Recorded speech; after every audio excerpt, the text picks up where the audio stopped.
I am just waiting for Cachet to arrive. So I know we've gotten off to a slow start this season, this semester with the podcast. So just wanted to go live and not leave any of y'all hanging. So if you're out there in the audience, say hello, or if you want to talk about something until Cachet gets here, feel free to pop it in the chat.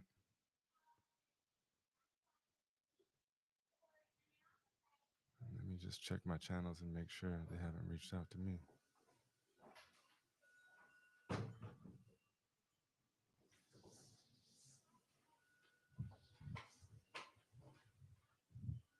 Oh, here we go.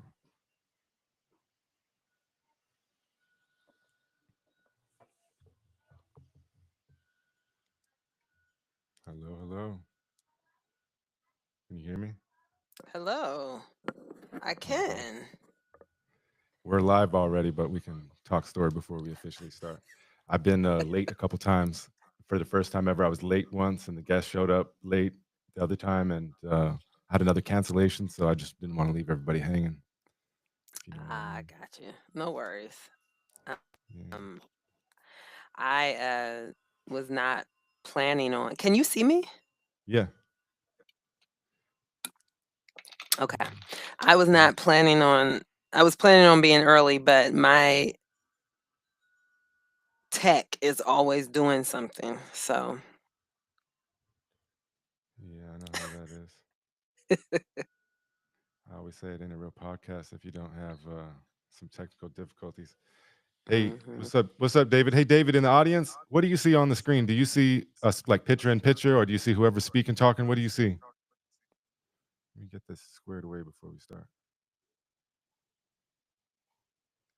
But yeah, did you even see my Instagram message I sent you, or I the did voice message not. I sent you? Oh, no I worries. did not. I'm so sorry. No, I mostly I was telling you to check your email for the link, what you got. Oh, I saw So the email. Yeah, I saw that when you yeah, sent it. yeah, I no, have not been on social media today, which is pretty incredible. all right. Well, that's not a bad thing. Um, Well, I was also just saying I felt like I've got some creative juices back, so I have a different approach since you and I have been on here several times already in different contexts and talking about different Yeah. things, which we never talk about what we intend to. I don't think. Um, We I did a start little more. there. Yeah, I did a little bit more planning. So, I won't even give you any intel. I'm just going to go through something a little bit different. I have some prepared things and questions and some things I want to read to you and stuff like that, and Okay. then we'll see where it goes from there. Sounds good. All right. Yeah. What's up, Monica? Thanks as well. And Oh, good. before I'm glad everyone could see us. Sorry. yeah, no worries. Well, however you can see us, I guess it's all good. And if you're out there in the audience as we move through the podcast, feel free to chime in with your thoughts, questions, contribute to the dialogue, whatever you want. We appreciate you. And if you feel brave enough, you can call in and talk to us. But let's get started. You good with me starting? hmm Cash App? All right.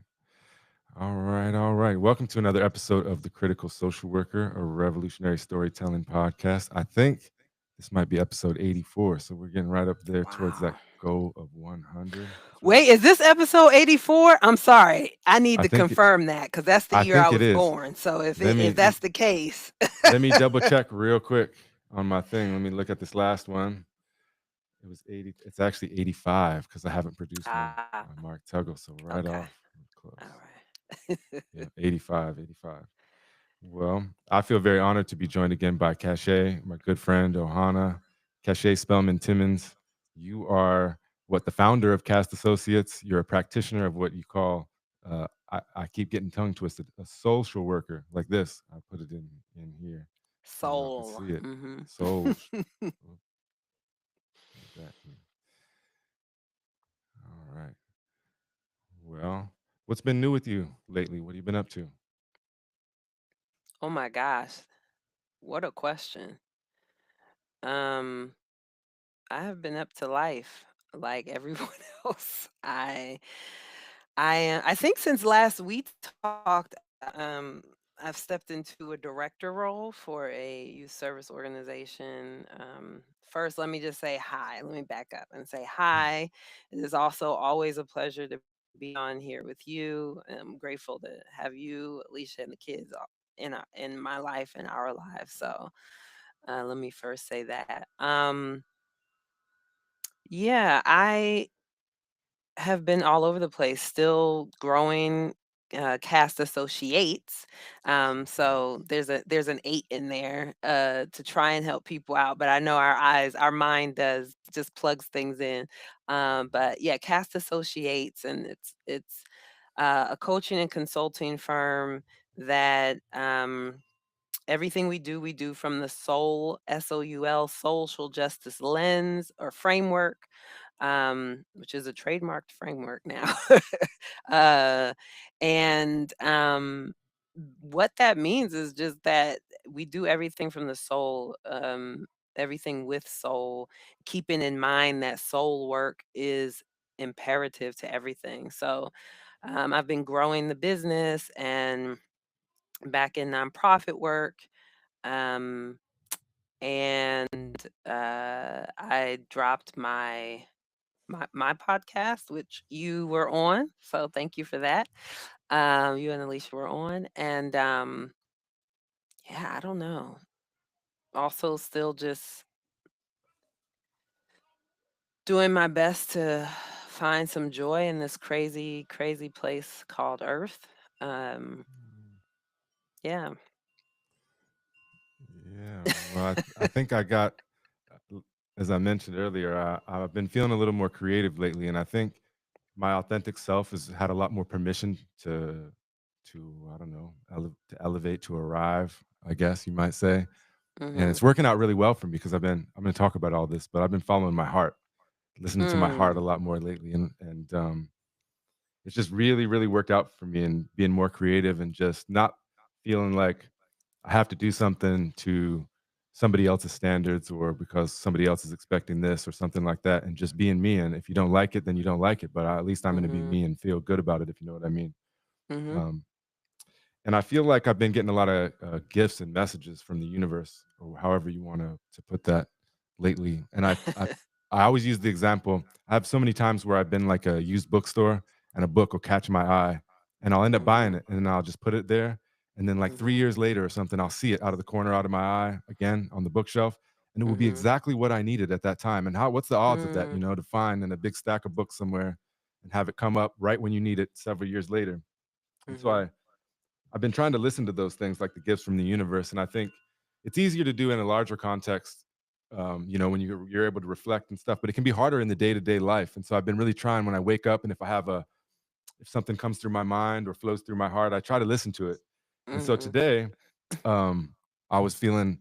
First thing I was feeling about was heart wisdom. I had a talking circle recently. We were talking about heart wisdom, learning from leaning into the heart versus the mind and things like that. Mhm. Mhm. And when I was looking for resources, I went back and typed in heart in on my YouTube channel, and one of the videos was with you, and we talked about Hmm. what it means to lead from the heart. But I want to read you an excerpt from one of my mentors when it comes to talking circles and heart wisdom. This book's called Restoring the Kinship Worldview. Indigenous Voices Introduce 28 Precepts for Rebalancing Life on Planet Earth. Mhm. And the last chapter, number 28, it's called An Emphasis on Heart Wisdom. And it's got an excerpt in here from, like I said, one of my mentors for talking circles. His name's Ilarion Merkuliev, and he bills himself as the last traditional Unangan elder.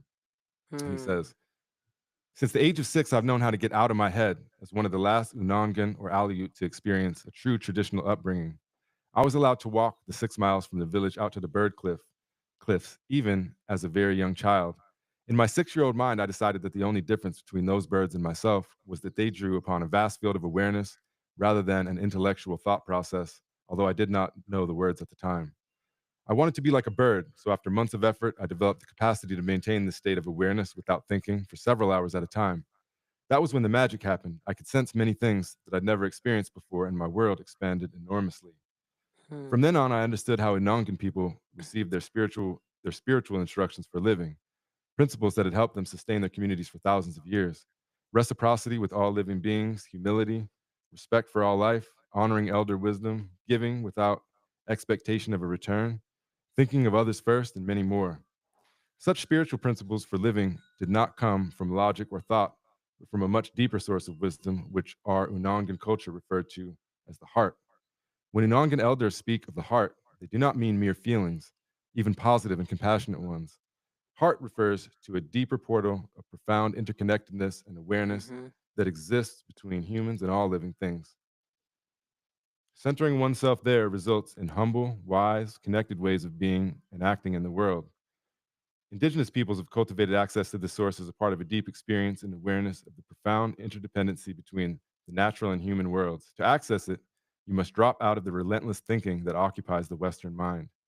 When accessed, this portal provides the inner wisdom that keeps us in right relationship with all of life, thus ensuring our long term survival and well being, individually and collectively. Our fallible thought process our fallible thought processes regularly deceive us. Yet, when guidance or information comes from the heart, it can be relied upon and has impeccable integrity. And the most dire reversal is that now the mind tells the heart what to do instead of Mm. the mind following the heart. Still, when you access this heart center, you must have great courage to follow what it is telling you. Sometimes that feels like jumping from a cliff, but when you do, you'll never regret it. Once you've accessed the heart, you enter into the vast field of awareness in the company of birds and connect in a deep and profound way with all living things. So I was wondering, from your perspective, from a social worker's perspective, Cachet, what does heart wisdom mean, or what does it mean to listen to your heart? Mm.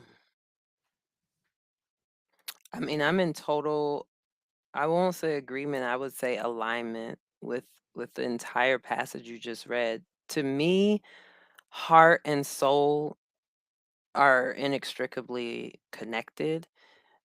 And so when you live from, lead from, walk from, talk from, be in relationship from, make money from, whatever, from your heart and soul, there is a connection that, what it looks like that is so interesting. You could tell I must be going through a lot because I'm getting emotional just thinking about this right now. But when people say things like I'm a Philadelphian, right? Anybody who knows Philadelphians, y'all know we're crazy over our sports teams, right? Mhm. And we could literally be, when people say like sports teams, music bring us together in those moments, we forget about all of the things that we um, make separate us, that we allow to separate us, that we allow to um, interfere in the what I heard there, and also what one of my spirit friends calls oneness. Um, when that happens, there it's palpable, right? I mean, it even happens in protest, right? Like people who would never under other circumstances come together decide to come together for this thing. That is operating from the heart and soul. And I believe that most humans want to operate from heart space. But I believe that the work, the soul work that you have to do, the excavation that you have to do, being a spirit, having a human earthly experience, the work that comes with that to fully, authentically, unapologetically live from the heart is just too difficult for most people. And so we get it in these moments, right? That we see with sports teams or music Mhm. or protests. Um, and then for someone like me and some people that I know, not many, but some people that I know, we have this, and I think we see it in some groups, right? Like identity groups, but we have this just unmatched, probably just like our relationship to joy, our access to joy is such that it also makes living from the heart a little bit easier, a little bit more natural. I'll say not easy, a little bit more natural. Um, and this is the last thing I'll say on this. I genuinely feel like I don't want to say incapable because I do believe that all humans have the best and worst of humanity within them. Mhm. But it is deeply difficult for me to live not from my heart. When I make decisions from my mind, I know I'm doing it. I know it's not gonna end well. And it doesn't end well. So for me, I have evidence. Mhm. And my whole life is evidence of the difference between when you make decisions from your heart and when you make decisions from your mind. So yeah, that's what I'll say on that for now. Yeah, I appreciate that. And we're going to get into, I know you mentioned the work that it takes. We're going to talk about that in a little bit. But when I think about the heart, I remember being a child, like a little kid, and that things made common sense to me. Like, and the world didn't make sense. I'd be like, Mhm. this doesn't make any sense. Why are you acting that way? It doesn't make sense for Mhm. people. Just doesn't make sense, period. It seemed common sense. And then I got older and I got hardened, right? Had to go through all the fitting in and making it in the world, and you get captivated by all the stuff that the TV and whatever else puts into your mind and all that, and that voice went away. And when I Mhm. reflect on it now, I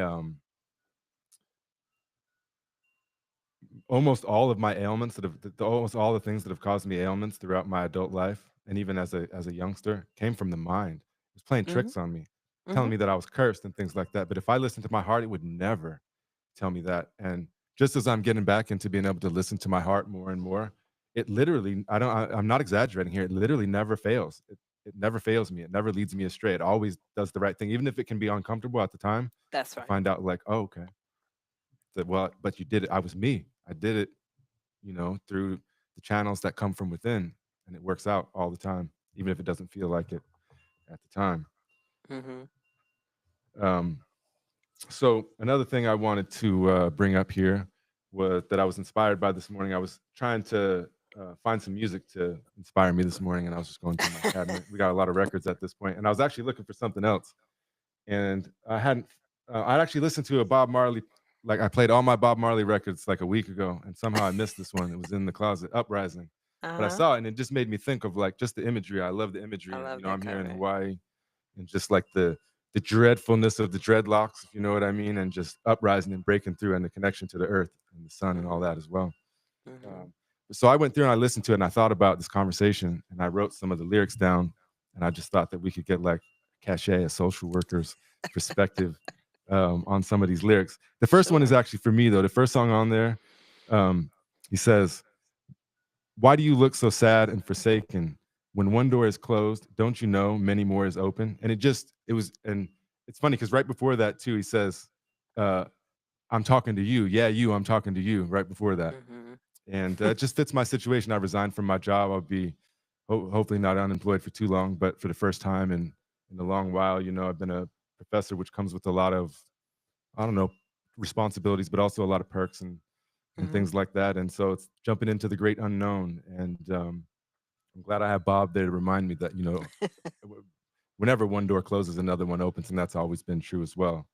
Um, but what I wanted to ask you about later on in the song, he says, "Would you let the system make you kill your brother, man? Would you let the system get on top of your head again?" And when I look around, social media, whatever, I just see division everywhere. I mean, there's plenty of people unifying as well. Don't get me wrong, but like in the mainstream, like you go on X or Twitter or um, watch any of the news channels or anything like that, even ESPN, right? They're just arguing and arguing and arguing. Mhm. Mhm. Division, division, division. We can watch the same video slowed down on social media, and two people have completely different like perspectives based on their political ideology rather than what Mhm. they're seeing, if you know what I mean. Mhm. So how do you and how would maybe a social worker look at it as how do you navigate through all the noise and still be able to work effectively, remain your authentic self, and get through all that noise and that division, and not let that, catch you up here when you ought to be leading in the heart? Mhm. Well, it's interesting. I try and tell people I'm an interesting person to ask questions like this too, because I don't have a similar, I don't have a perspective, an experience, a life experience where I had to learn that. Hmm. Um, I have always, if I don't care what you're saying, I don't care what you say. Like, it never dawned on me why, yeah, anyway. And so I was a similar child to you, and I think we've talked about this before. Like, the world never made sense. The way people did things in the world never made sense. And when I would say, well, why can't we do it like this, and people would give their weird adult explanations, that never made sense either. It was always like, actually, it doesn't have to be like this. It's like this. It's and similarly, I mean, as a social worker, if you are not questioning, if you are not critiquing, if you are not analyzing the system in which you've decided, the systems that you've decided to be a part of, you're not doing social work. You're doing social work, right? And I mean, part of how we ended up here is because people thought, oh, for the longest, what did people say? We don't talk about, what don't you talk about at holiday dinners? Politics and religion, I think people used to say. And I Hmm. always said, why not? That feels like exactly the place where you should be talking about. And now that I'm in my 40s, everyone's saying, actually, that's exactly what you should be talking about. And I'm thinking, I don't understand what's happening here. It really is. I'm more flabbergasted at humanity, at people who are flabbergasted, because it we hear these words, these terms like woke, or people waking up, or people figuring it out or coming to, and I just we allowed people to be sleep for so long. There's been a lack of accountability, not only in our personal lives but in our profession. We allowed people to claim that they believed in and held certain values and tenets while voting against everything that they claimed they were, or just talking to us about anything that was, or participating in, or when clubs have standards and then you violate those standards, you get kicked out of the club. That's an accountability. Social work, SOUCIal, is a club that said anybody can come in. And I, unlike many people, am not a believer that anybody can come in anywhere. I believe in gatekeeping, because if you do not gatekeep, you don't get to there's no quality assurance, to put it in social work organizational terms, right? The entire purpose of quality assurance is to ensure that no matter who is doing it, where it's getting done, how it's getting done, that it gets done, that these values are upheld. You know, us becoming a police state institution, system, club, whatever, is not by that didn't happen by accident. And Um, yeah, and so anyways, one of the ways that I block out the noise, to get back to your original question, is I really just I don't have to block it out. I Hmm. don't participate in what I don't want to participate in. And then some days I wake up and I'm like, "Ooh, I got time today. Who's in the comments today?"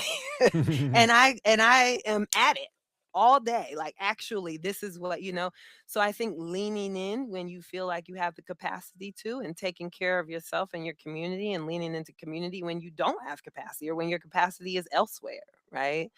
Um and for me, again, and this is not promotion, but I really do go back to soul work, spirit work. You were talking about this before when you read the passage, and for me, spiritual discipline, like, has been huge, to even just making sure I can sleep at night. Like, there are nights where I forget to do my altar work before I go to bed, and I'm up for hours, and I'm like, "Oh, why am I not why am I not sleeping? What is happening? Oh my goodness, I forgot to do this. I get up, I go right to my altar, I do my altar work, and I'm able to sleep. So I think having your own disciplines, whatever it might be, um, cleansing, um, having support, all of the things that people tell you, and doing your soul work. Seriously. Yeah. You mentioned an altar, and I think, for anybody that's out there listening, one of the greatest things I've done for myself, whether you call it an altar or it is an altar or something else, but a personal space, a spiritual space for you that you can go to that's for you. And, maybe it's changing all the time, or maybe it's the same. Maybe it has, Mhm. artifacts, or it could be a million different things, right? But it's your personal space and somewhere that you go to for your spiritual energy. Um, just returning over real quick, you were talking about, the term woke for a minute. And when I think about woke, I think one of the errors that we make is like cultural competence, like it's something that you can arrive at, that you're woke now. Yeah. But I look at it like, hey man, I might have thought I was woke and 10 years ago when I was going through my undergrad, and when I look back on it, I wasn't, I mean, I was waking up is Mm. a better way to put it. I was waking up. It's a constant experience and not something that you arrive at. You know what I mean? You should be looking at yourself tomorrow and next year and saying, okay, well, I'm glad that I evolved on that a little bit. You know what I mean? Because I learned more. I got more experience. I heard other people's experiences. Um, so yeah.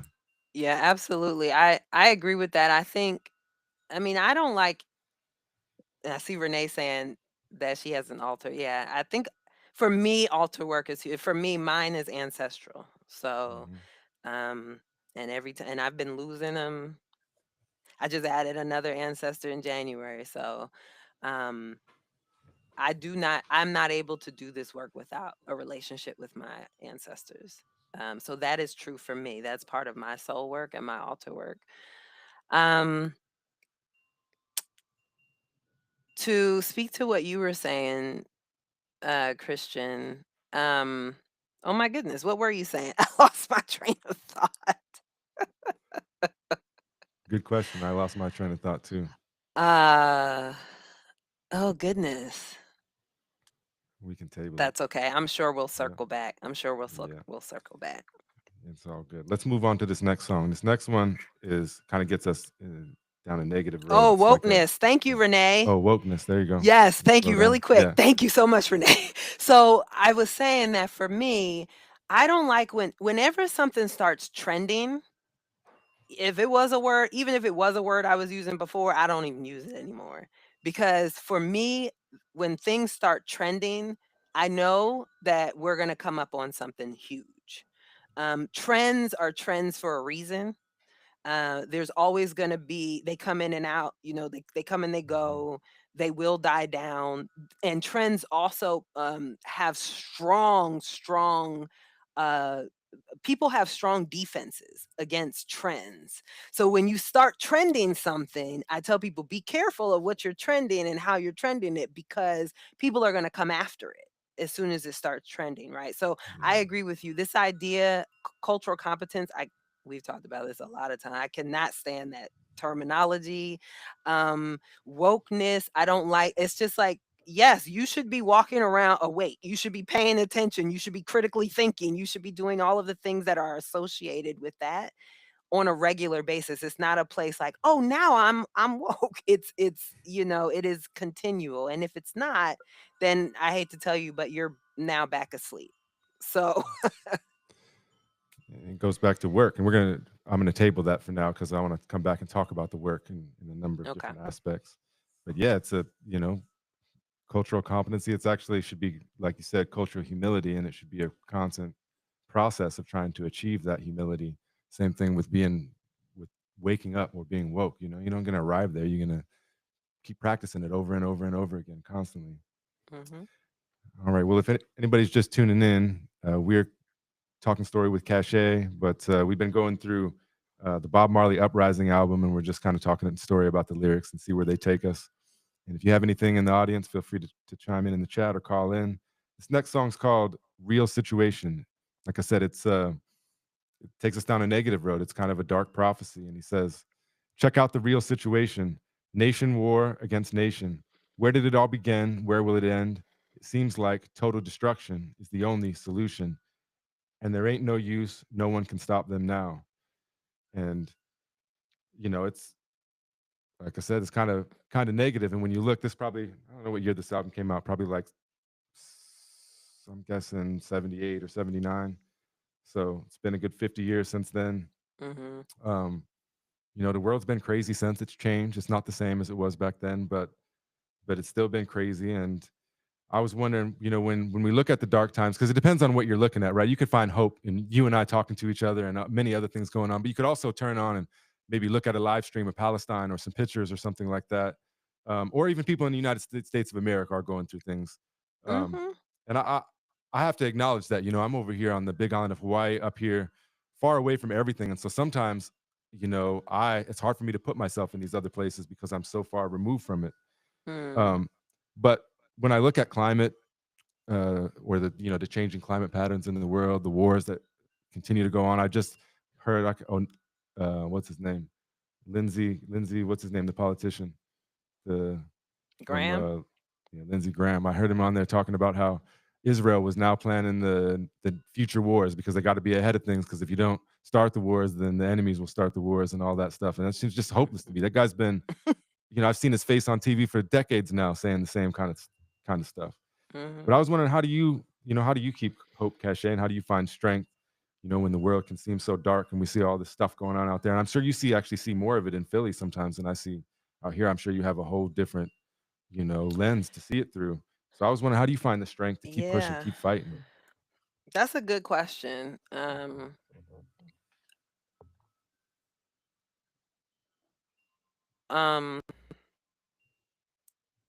that's a very nuanced answer for me because I have had moments of hopelessness. I have had, and not just moments, I mean periods. I think people should this is also hard work. Hard work is knowing when to walk away. And so I left the work for some years, a few years, because I no longer believed the things I was saying. And I think that you do a disservice when you don't believe the things that you were saying. And I'm such a person, I am such a believer in I practice what I preach. And I think that so many more people should like leave the classroom, leave leave social work, leave therapy, leave so that you can reassess and reconnect if that is what you are meant to do.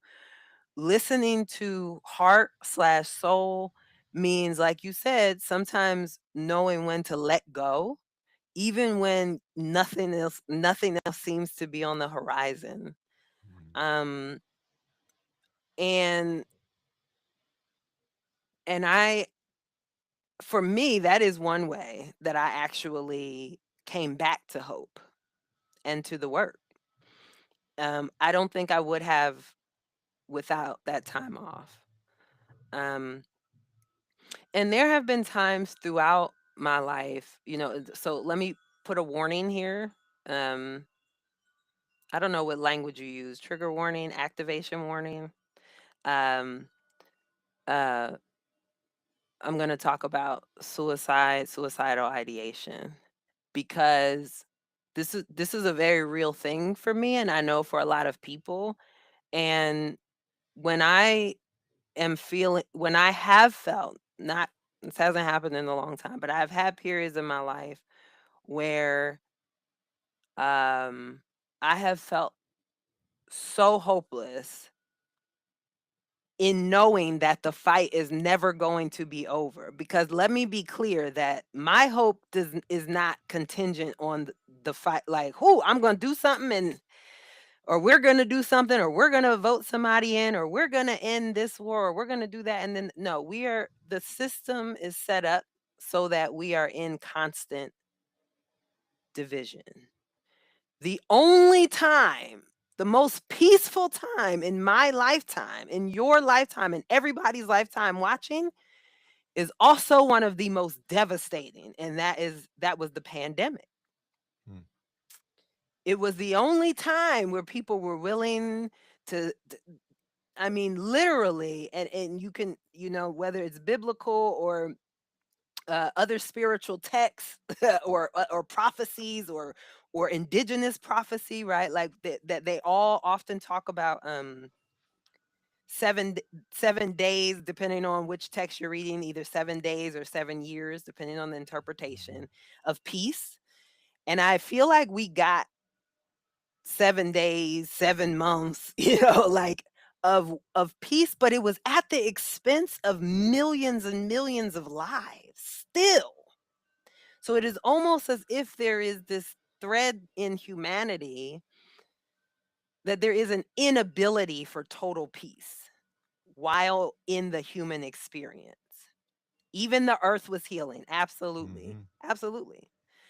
I mean, cities that hadn't seen the sky in years had finally seen the sky, and uh, non-human animals were like, "Give me my Earth back," and they started showing up in places that we hadn't seen them before in such a long time. And so, anyway, I'm gonna wrap this up because I also see Monica said something in the chat, but I do want to say that I feel like part of how I maintain hope is actually to allow myself to be in the hopelessness when it arrives and to work my way back into hope. I don't, for me, hope is not something that just comes or happens. I'm not going to sit around waiting for it because I probably will miss it. Um, it is all of the stuff that I've talked about so far. It is the soul work, the ancestral work, I got back working with children, working with populations that um, historically have always been marginalized and will probably remain marginalized.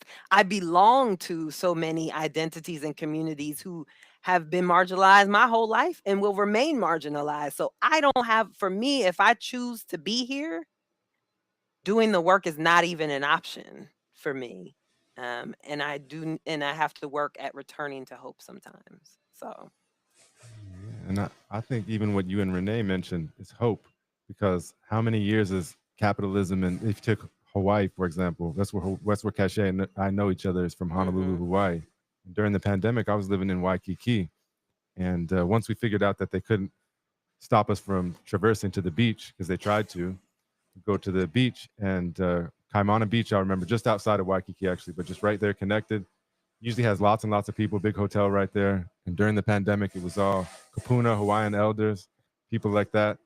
And the coral reef started changing color again, started coming back to life. The whole little, it's protected by a reef right there. And usually there's not a little mhm, bit of fish might come in there or something like that. But there was Hawaiian monk seals, there was sharks in there, there was big old schools of fish. It just shows you how quickly things can change. So it took all those hundreds and hundreds, maybe even thousands of years to, or I guess hundreds of years in the case of Hawaii, to mhm. destroy that. But then it only took a couple weeks or a couple months started coming back to life. So, and same thing I think too, when you see like a destruction of a people That's or an right. oppression of a people, you often see the little seed or the little plant. And Tupac would call it what, the rose that grew from the concrete is going to come That's back up right. and emerge. And yeah, you mentioned Monica in the chat said, I never considered myself to be spiritual. I've been more open to the idea and have slowly come to recognize that I am in my own way with my connection to my grandmother. Just wanted to say thank you for bringing that to my attention over the conversations that you shared with us. Mm. Yeah. Absolutely, Monica. And I'll tell you, that's a whole other conversation. And stay tuned because I'm actually doing a recovery series this year. And one of the cohorts it's a three cohort series, and one of the cohorts is on religious recovery. So, which that's going to be fun. But I think spirituality is, and I won't stay on this too long, but I just because you did mention it, Monica, and I also think that I don't do my work without that, right? And so spirituality, I encourage people to figure out what that is for themselves. It does not have to be in the form of religion. It does not have to be in the form of anything that we have or have, have or haven't talked about today or any other time. And I think that everyone's journey, for me, this is just my opinion, the heart work is that work, right? Is in tandem with that work. So even if you call it heart work, heart instead of spiritual. I think we get wrapped up in names and titles and labels and all of this sometimes, to where we're not, we're like, wait, we're saying the same thing here. Hmm. We're not really saying anything different. We're just using different language. So yeah, continue to explore what that means for you, and good luck with that. Yeah. Appreciate you, Monica, as always. All right, let's move to this next song, Staying on the Dark Road for just a minute. It's called We and Them, like we and them, but with a D, we and them. Someone will have to pay for the innocent blood that they someone will have to pay for the innocent blood that they spill every day. We know, we know, let's see, he says this in Jamaican patois, so it's a little hard to say. We know, meaning we don't know. We know, no, we don't know. We and them will be able to work this out. So essentially, what he's saying is that when he's looking at the oppressor and he's looking at him and the people, the Jamaican people, he's saying that he doesn't really see a way that you can work it out in that kind of way. And so, I think it comes to, like, when we look at American history or the history of the West, I think one thing that we've never really, I mean, people talk about it, but we've never really worked out how it looks. Is okay. So if we found a way forward into some kind of peace or happier society where less oppressed people and whatnot, what happens to then to justice? Because a lot of stuff's been done over the years. And me, I'm a prison abolitionist for the most part, but I still Hmm. have unanswered questions. There's a lot of violent people, and I don't have the answer as well. Like, how do you reckon with the violence that would be, that would come out with prison abolition? And I guess that I would say you have to transform the world so you don't have the violence doesn't happen. But there's always a gap there, if you know what I'm saying. Hmm. So, what's your opinion on on social justice and you know but moving forward into the world while moving forward in a positive unifying way, but while also maintaining justice? Yeah. I'm going to ask a question that is going to really rub people the wrong way. Why are you trying to unify with your oppressor? Hmm. And see, this is where me and most folks we just don't ain't the same. Because I'm Mhm. not trying to unify with my oppressor. I mean, I'm an abolitionist, not just a prison abolitionist. I am a systemic abolitionist as systems exist today. I do not believe that we can reform the systems that are in place, but I believe that until we decide to burn it all down and start over, that's what we got to work with. We got to figure it out. Um, but I believe that until a whole people come together, which would be the majority, till 98% of the people who come together and say, Mhm. we actually are not going to continue feeding into the system that gifts the top 2% of the people in this world, that we can't have true unification. I think this is where that language comes in, right? Because when someone else says unified and when Cache says unified, that we're not talking about the same thing. Um, for all intents and purposes, and I've said this before and I will continue to say it, we are in an abusive relationship with our government. Mhm. If you were in an if we were talking to someone who was in an abusive relationship with a partner, a parent, a child, a friend, or whatever, we would not be telling them to beg them for help. And yet we tell each other and we tell ourselves that every single day. And so my question for people again is, what are you really what do you really want, and what are you willing to give to get that? First and foremost, I am a freedom fighter. I believe and know that true freedom is possible, and so I'm on the road to that. If people are on the road to that, they can be on the road with me. But if they're on the road to trying to still convince themselves or other people that it's even possible, we're not on the same road. Um, where I spend my money, how I involve myself in the systems, who I engage with, who I follow and unfollow on that thing called social media. I mean, when we go down the line of powerful people who people are canceling now, and people come to me like, Cassie, what you think? I'm like, I haven't messed with that. I was almost caught. I haven't messed with that person, person since 2012. I told people to let go of that person in 2012. And y'all still kept lifting them up and lifting them up. And now we have monsters. We have a lot of monsters. We are responsible. And we as a society, the 98% have to take accountability for the fact that we have not made those others take accountability, right? There is an exchange, an expectation. We say things like, to whom much is given, much is required, but then we don't require that of to whom we've given much to. That makes those things make no sense to me. So for me, it starts with everything like I just said, where I spend my money. I mean, I don't really eat at fast food restaurants. I also live in Philly. So every time somebody's like, "Oh, can I go here?" I'm like, "Why would you go there? You can go over here." Why would I buy from black bookstores in person.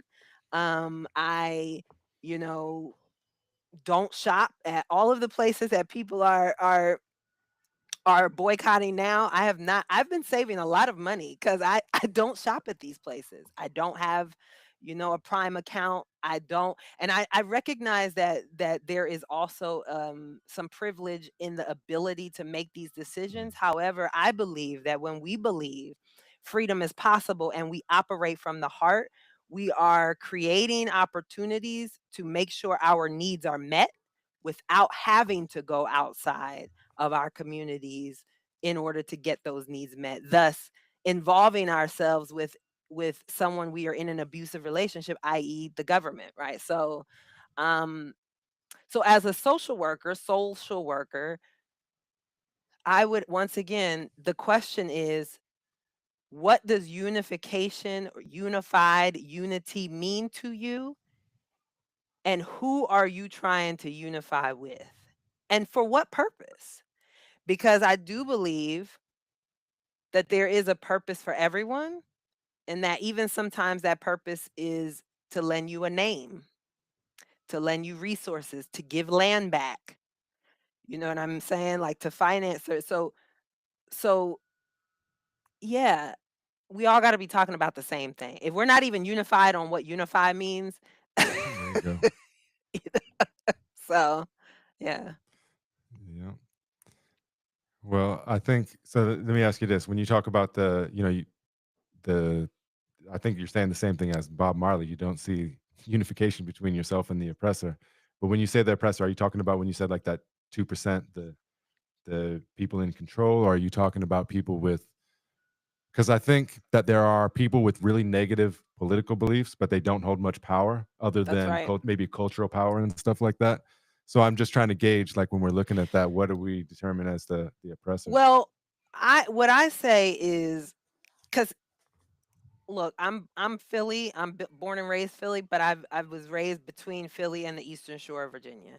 Anybody who knows anything about the Eastern Shore on the East Coast, you know that it has a steep history in all of the history, right?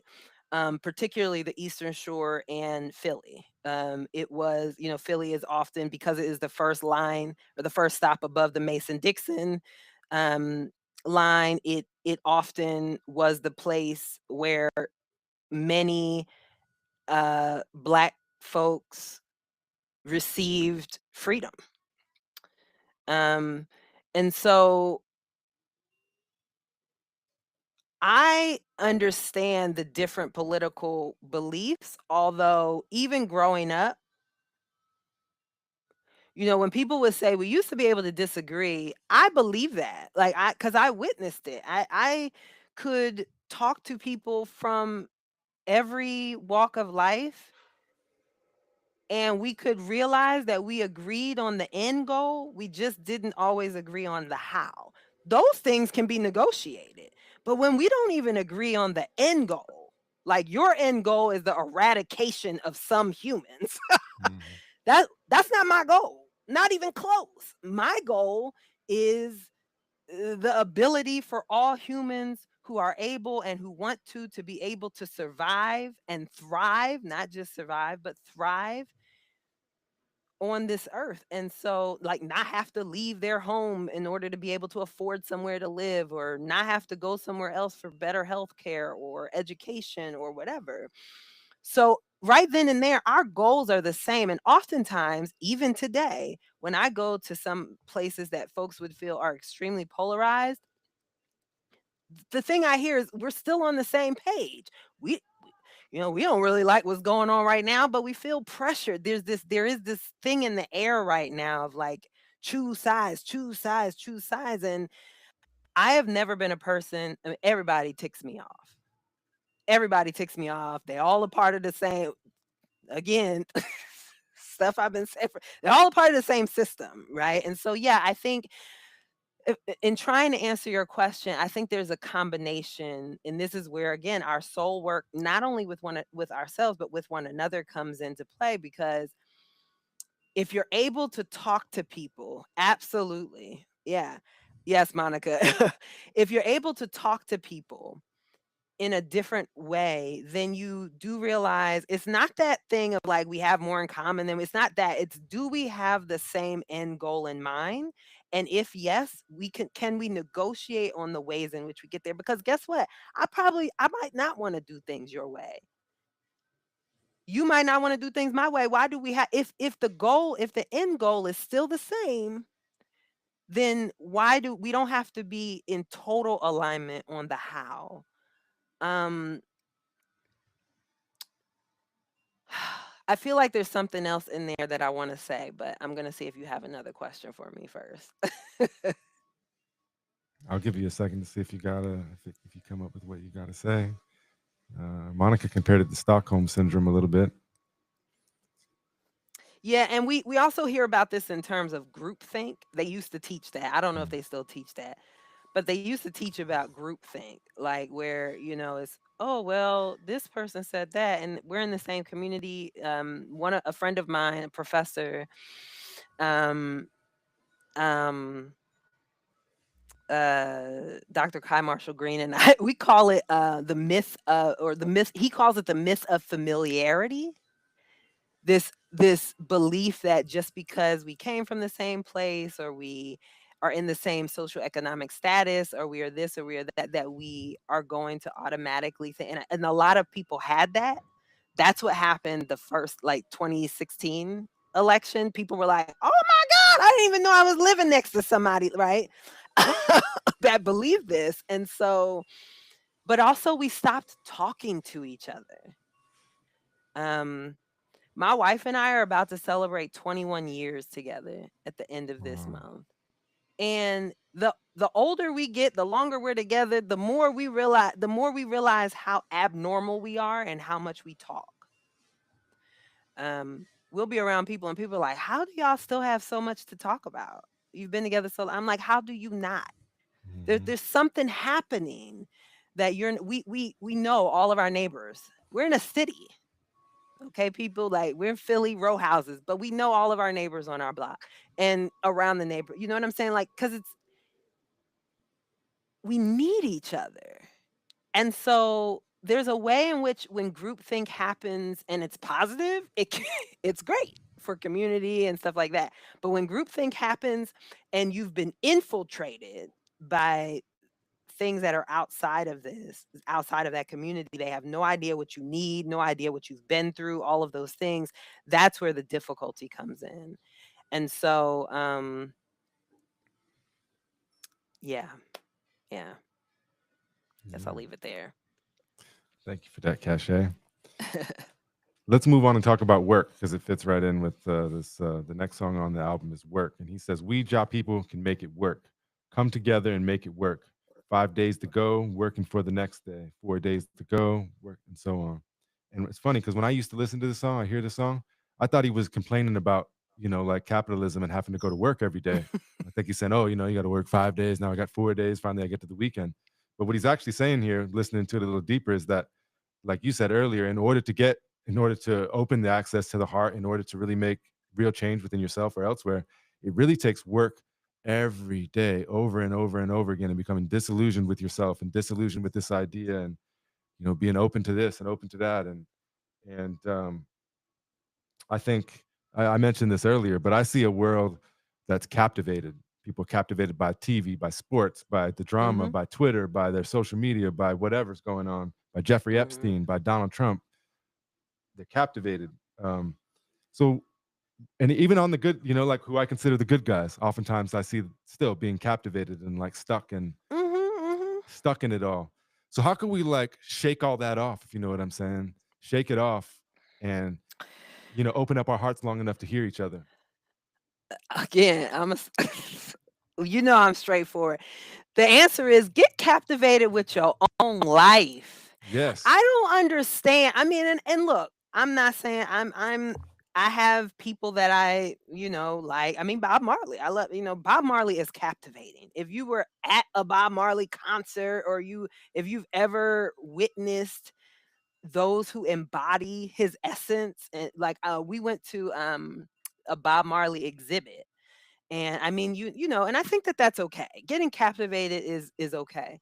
But something that I've been talking about a lot lately in personal friend groups is like one reason we have what's happening in society now is because the human mind was never meant for celebrity in the way that we have exalted humans today.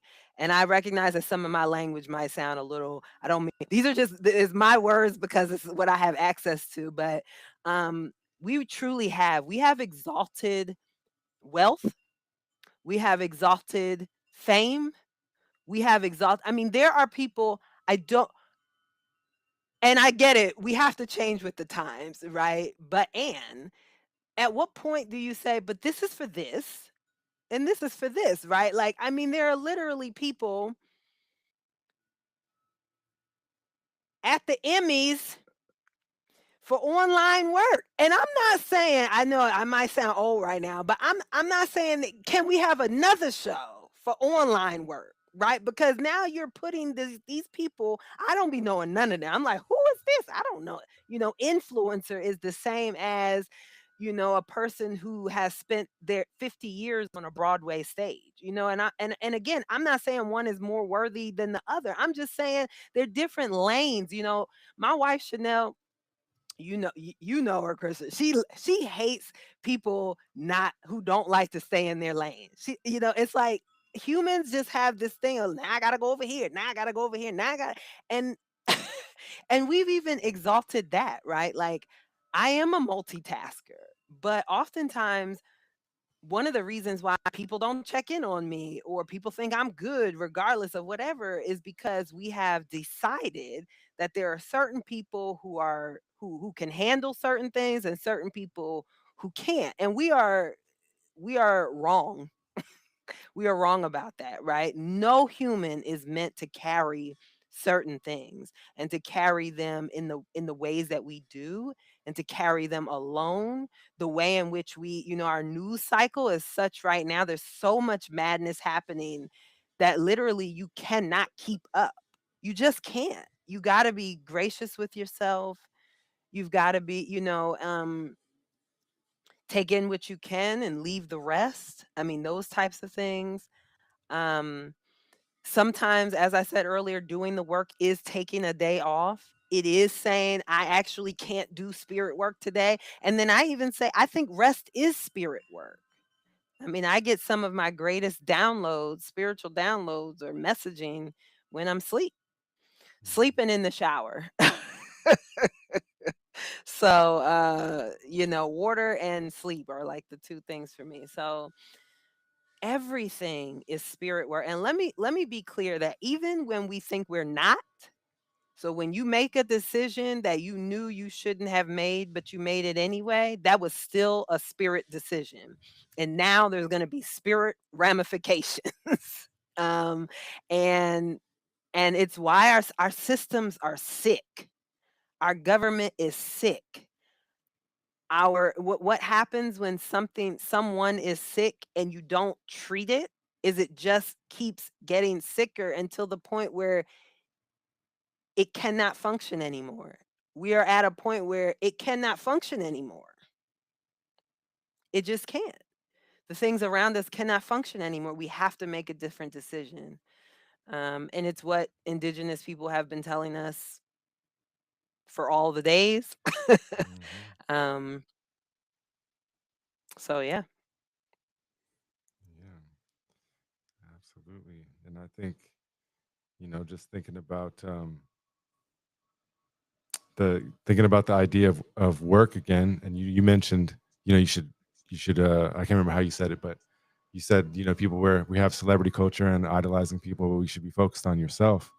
And I think, I don't remember who said this, but somebody was talking about how they wanted a NBA player poster on their wall, and their dad was like, "No, you should put a poster of yourself on the wall and worship yourself and build yourself up, because he ain't gonna have a poster of you. I damn sure whoever it is ain't gonna have a poster of you on their wall, and you Okay. should use it to uplift yourself." And I'm not saying it's bad to have a poster, or to have somebody you look up to as a Uh-huh. kid. I had the posters too. I'm just saying that spend that time on yourself. Like you said, Mhm. being captivated is not necessarily bad unless it's something that's bad for you, something that's shitty Right. for you. You know what I mean? And I think even like when you talk about music or something, um, I love it because when my kids sing music, they don't sing like negative songs. I hear them saying positive things. You know what I'm saying? And Mhm. that bounces out into the world and into their lives in the way that they think and interpret the world. Yeah. And I'll say this one more thing is that, to speak to the captivation point, someone said a while ago, and I repeat this all the time, but I forget who they attribute it to originally, but be the main character in your own story. Yeah. Like, so many of us are making everyone else the main character, the celebrity, the politician, the doctor, the whatever, your spirit leader, your spiritual leader, whatever. So many of us are making those people the main characters, and we are just an extra. And your own story, you're going to be here, you're going to be an extra for a long time. You don't want to do Yeah. that. Yeah, and stop thinking about everybody else, because you don't want to force your character into their story. You want to write your own story, and I think That's that's the right. beauty of it too. You might be out there saying, "Well, I don't like the story that I have," and things like that. Well, the good thing is pick up the pen, time to start writing, and I mean that literally. Write Yep. it. I mean, you could write it down in a number of ways in your mind and whatever, but literally write down who you want to be and become Mhm. that person. The moment you write it down or tell somebody or whatever, the more likely it is that you're going to become that person. You have the all of the potential in the world to manifest your own reality. Matter of fact, Mhm. we talk about that in just a second here. So I just love that was the first thing that you said, was to focus on yourself. I'm gonna skip a couple of these songs just in the essence of time and move to the last one. Everybody knows this song, "Redemption Song." Maybe Mhm. Bob's most familiar or popular quote, besides like "Jammin'" or "One Love" or something. But he says, "Emancipate yourself from mental slavery. None but ourselves can free our minds. Have no fear for atomic energy. None of them can stop the time." And I had saw a video. I'm not even sure who he was talking to, but it was KRS-One. KRS-One's before my time, so I don't even know him that well. But he was Mm. reflecting on this song, and he was just talking about how what he thinks Bob is saying is that the system, politicians, everything that's running the system, they are not above, nature. They're not above the universe. They're not above how some people might perceive it as God. That that those systems, and you've kind of touched on this a little bit. There's not the truth doesn't exist in them. The truth That's exists right. through us. It doesn't exist through the systems. And he's saying that you're the master of your own reality, and that the world we kind of live in is often just a fantasy. What we think is true is not really true and accurate. And so he uses this. He calls it, "You got to get your gun," and he says, "Gun stands for G for God, U for universe, and N for nature." And that's the way that you're able to fight back, not through violence or something like that. And so I was just curious what your take on that was. How do we liberate ourselves from our mind? I mean, how do we do it, or how do you do Mm. it, or what do you think about that? Yeah, I would say I've touched on all of that. Um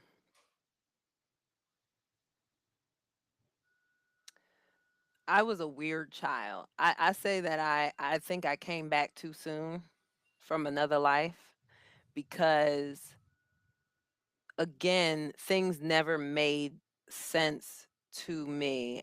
I anything that sounded like anti-liberation, which was most things, never made sense to me. So I think for me, the question has been, how do I maintain my liberatory mind in a world that refuses to exalt liberation? There you go. And that is that I maintain my connection to spirit and ancestors at all times. I think it is incredibly important for us to nurture relationships with our ancestors who survived what we are surviving today and worse. And that again is it's all context. I know we all like to say, it's all in context, but and it is important for me to my strength can't just come from me. It has to come from um something greater and not just one thing. I'm not referring to like religion in the sense that we're thinking of God or anything. I'm saying like i- it is an ecosystem of those who have been here and those who are here and those who will be here for me. Um I know people have heard controversial figure Oprah refer to Maya Angelou's quote of I come as one, but I stand with 10,000. And that really rings true for me in the sense like and this wraps in with captivation too, like I'm going to go downstairs after this and I'm captivated with my life right in my home, right? I'm sure you're captivated by your children and your life right in your home um and so I think all of that works together. And then there's the practicality things of like therapy, which I actually haven't mentioned. This might be the first time I've been on and not mentioned and gotten all the way this far and not mentioned that. But therapy is so crucial. Um, Remembering that something different is possible and giving myself the grace to grieve all that there is here to grieve. I mean, my biggest gift of the last 5 years since losing my aunt, who I'm staring at, who was my mother figure in 2020, it was I didn't realize how much my life was preparing me for to live with grief and gratitude on the same plane. I don't feel like I'm ever without one, and th- for me, that is crucial also to maintaining a liberatory mind, walking towards liberation all the time, because I have to allow myself to grieve in order to even be able to be in the gratitude and vice Mhm. versa. So, and I mean authentically, truly everything, feeling it all. Um, you have to feel it all to know that it's all possible, to know that you can survive it all. Um, yeah, I think that's what I got right now for that. That was a deep question. Yeah. Well, you can take or leave this next invitation, but earlier you just alluded to that you had a lot of things going on. And my mentor, grandmother Rita Blumenstein, would say, we have to have opportunities to unburden our hearts and whatnot. So I just wanted to give you the opportunity if you had anything on your heart you wanted to talk about or share on here, or you can totally decline it. I think I've talked about it. I think the grief. I navigate a lot of grief. There is, hmm, there are a lot of black women passing, transitioning, personally, um, mentors, not celebrities, but I mean like people I have looked to. My wife and I were Mhm. literally before I came on here just going down the list of black female authors um, who are gone because I think she came across something just today that The Color Purple, the book, has been banned again. And so it dawned on me, oh my God, I think Alice Walker might be the only woman from that group, that era of writers that is still with us. Mhm. And I'm seeing that in my life personally. Those are the people that really resonate for me. Those are the people I get captivated by. Um, Black women have given me, I mean, quite literally life, clearly, and have given me life, have saved my life over and over and over again. They feed into me and they feed into the world.